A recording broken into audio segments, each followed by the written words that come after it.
Umaga po, welcome po sa Tira Brigada. Kasama ho ninyo, Brigada Brigada Abner. Good morning. Morning po. Good morning po. Good morning sa mga nakikinig ng programa po natin ngayon. Opo. Lieutenant, unang-una, ano po yung update muna natin dito po sa nangyaring shooting? Tama ho ba kami? 4 na raw ho itong confirmed na mga pumanaw. Lahat ho ba ito estudyante, Lieutenant? At ilan po yung mga nasugatan ho natin sa pamamaril na ito? May progress po tayong hinahawakan dito, but as of dito sa hinahawakan kong progress na timed at 11:26 p.m. kagabi of June 22 is nasa 3 po ang deceased na bata po natin. Oo. Although marami po ang nagkakalat ngayon na 4 is patuloy po kaming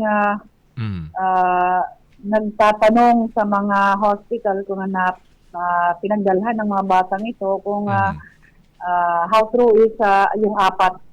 Pero based sa gabi, bago po kami umuwi, and medyo late na nga po kami nakauwi, dinalaw namin yung isa na critical, yung isang critical sa ACE Medical Hospital, is nandun naman po ang batang ito at in fact is nandun din yung ina ng bata na babantay sa kanya. Okay. So lahat po, confirm ho, lahat ho ito mga estudyante? Yes po, mga estudyante po ito ng San Jose National High School. Asa na ho ngayon, ma'am, yung dalawa hong mga minor de edad na suspects po natin? Ano na po yung status ho nila sa ngayon? Under custody pa po sila ngayon ng ating Police Station 1 po ng San Jose. Okay. Pwede ho ba kami makahingi ho ng detalye, Lieutenant, dun po sa mga na-recover na firearms mula ho dun sa dalawang minor de edad? Kasi sabi ho sa Campo Crame, yung isang araw ho, issue raw ho sa isang pulis na naka-assign po dyan sa Pro 8. At yung isa naman daw ho ay naka-register daw ho sa isang security agency sa Cebu City. Pwede ho kami makahingi ho ng detalye ho rito, Lieutenant? Yeah, yung caliber 38 po, yun nga po, issued to a security agency po ito na nag-ooperate sa Cebu City. At yun nga po, yung isa po na 9mm na baril ay issued firearm po ito sa isang police officer po na kasalukuyang under custody ng Police Regional Office 8 po. Okay. Paano ho napunta, kung sa Cebu City ho pala nag-ooperate yung security agency, paano ho napunta dun sa isang bata? Base po sa investigasyon at ng ating kapulisan is nakita daw po ito ng bata sa damuhan. Sa damuhan? Sa malapit sa eskwelahan. Yun po ang sinasagot. Pero iti-trace po natin ito kung paano napunta doon sa damuhan. Kung totoo ngang nahanap lang ito ng bata doon sa damuhan. Okay. Pwede ho ba kami makahingi rin ng detalye, Lieutenant? May ano na ho yung nakausap na ho ba ninyo yung mga bata? Meron ho ba silang sinabi na ito yung motibo namin, bakit namin nagawa ito? Kasi dami na hong naglalabasan na speculations online.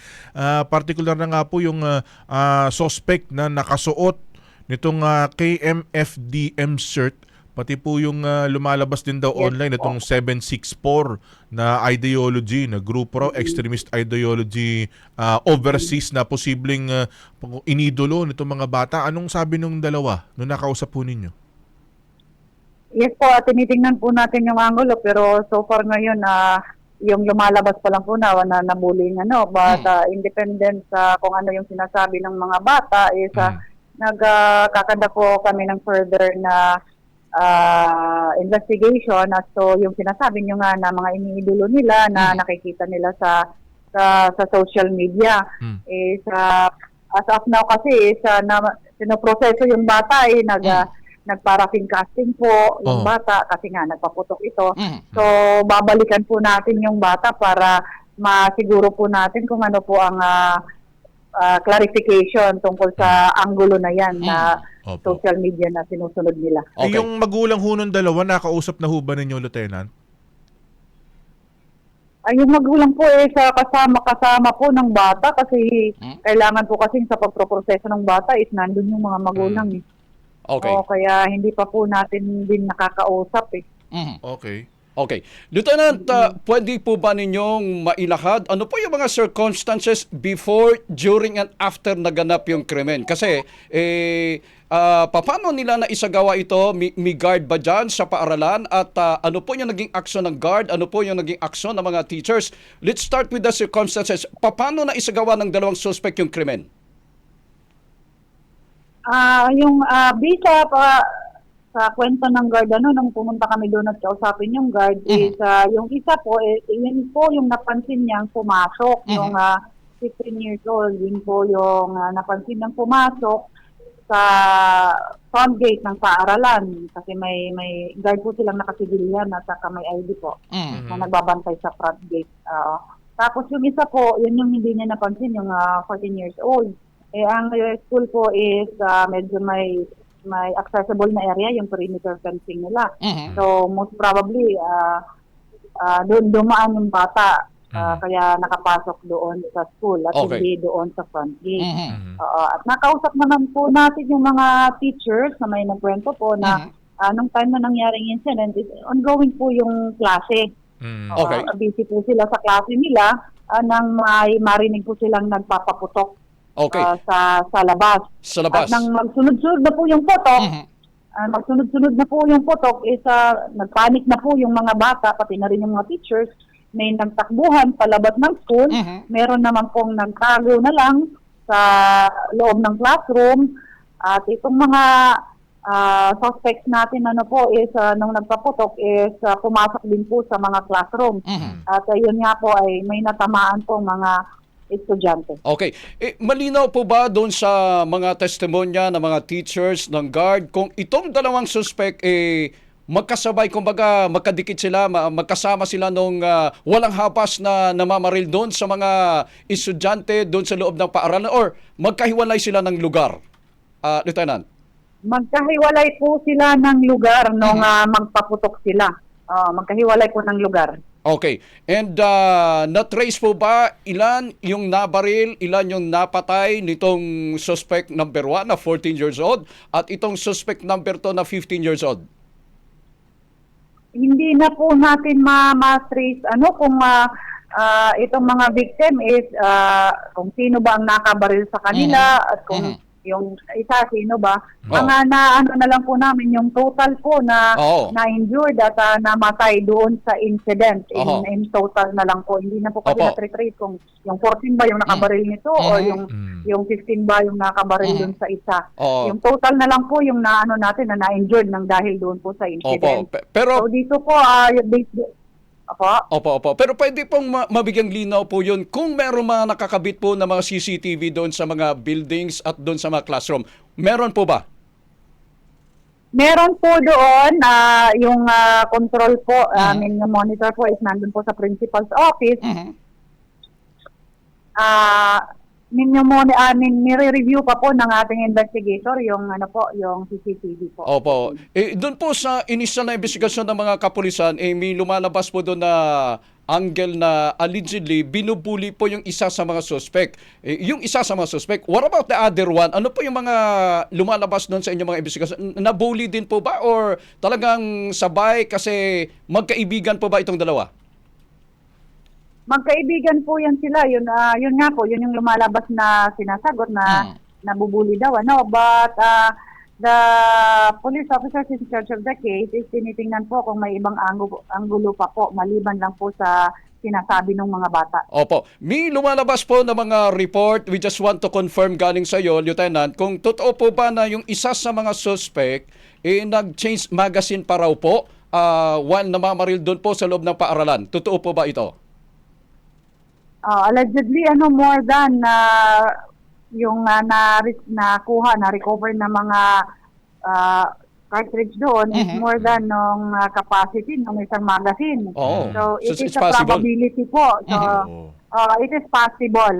Under investigation pa naman po ang anggulo na yan. Okay. Tsaka kailangan ho kasi natin itong makita to, Lieutenant. Kasi ang dami nga po naglalabasan, di ba, sa social media ngayon na parang sanay kasi gumamit ng baril itong mga to, di ba? Yung isa, correct nyo nga po, kung yung isa ho dito pamangkin ng pulis, hindi ho ba?